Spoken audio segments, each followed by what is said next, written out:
Hello guys, welcome to my physical class में आपका स्वागत है। आज हम आपको योग के प्रकार टाइप्स ऑफ योगा के बारे में अध्ययन कराएंगे। श्रीमद् भगवत गीता में 18 प्रकार के योगों का वर्णन किया गया है। योग के प्रकारों में से कुछ महत्वपूर्ण योगों का वर्णन निम्नलिखित है।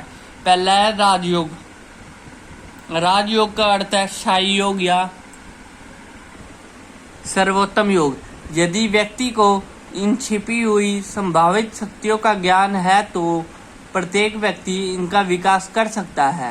राजयोग को दो समूह में बांटा जा सकता है। प्रथम समूह को बाहरी योग कहा जाता है। इसमें यम, नियम, आसन, प्राणायाम को शामिल किया जाता है।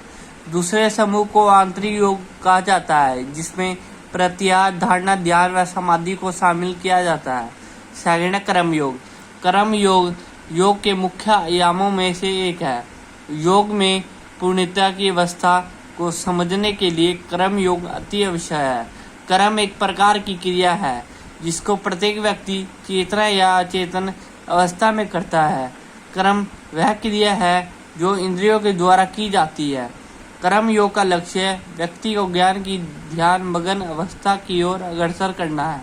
थर्ड है हस्त योग। हस्त योग को हस्त विधि भी कहा जाता है। हस्त योग के मुख्य प्रकारों में से एक है। हस्त योग अनेक योग पद्धतियों जैसे शक्ति योग, विक्रम योग, अष्टांग योग की उत्पत्ति है। हस्त योग का सीधा सा अर्थ है दो विपरीत ऊर्जाओं अर्थात सूर्य ऊर्जा या सकारात्मक ऊर्जा व चंद्र ऊर्जा नकारात्मक ऊर्जा का मिलना। फोर्थ है भक्ति योग। भक्ति शब्द संस्कृत के क्रिया रूप भज से निकला है, जिसका अर्थ है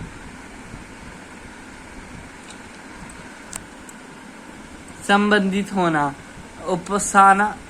उपासना करना या पूजा करना। जो व्यक्ति भक्ति करता है उसे भक्त कहा जाता है, जबकि भक्ति एक आध्यात्मिक मार्ग होता है जिसे भक्ति मार्ग कहा जाता है। पांचवा मंत्र योग। मंत्र योग का उद्भव वैद शास्त्रों तथा तंत्र में भी है। वास्तव में वेदों में सभी पदों को मंत्र कहा जाता है।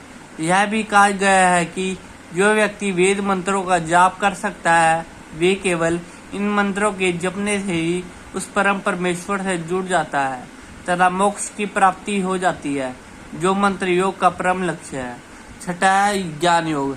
ज्ञान योग ध्यान मगन अवस्था की प्राप्ति का एक साधन है। ज्ञान का अर्थ है बुद्धिमता। इस तरह से ज्ञान योग बुद्धिमता का योग है। यह ध्यान मगन ज्ञान की एक प्रक्रिया है जो हमें हमारी आंतरिक प्रकृति की ओर लाती है। सातवां सांख्य योग। सांख्य शब्द संस्कृत भाषा से लिया गया है, जिसका अर्थ है गणना। पारंपरिक रूप से कपिल ऋषि को सांख्य योग का प्रवर्तक माना जाता है। ऐसा माना जाता है कि वे ईश्वर के एक ही अवतार थे।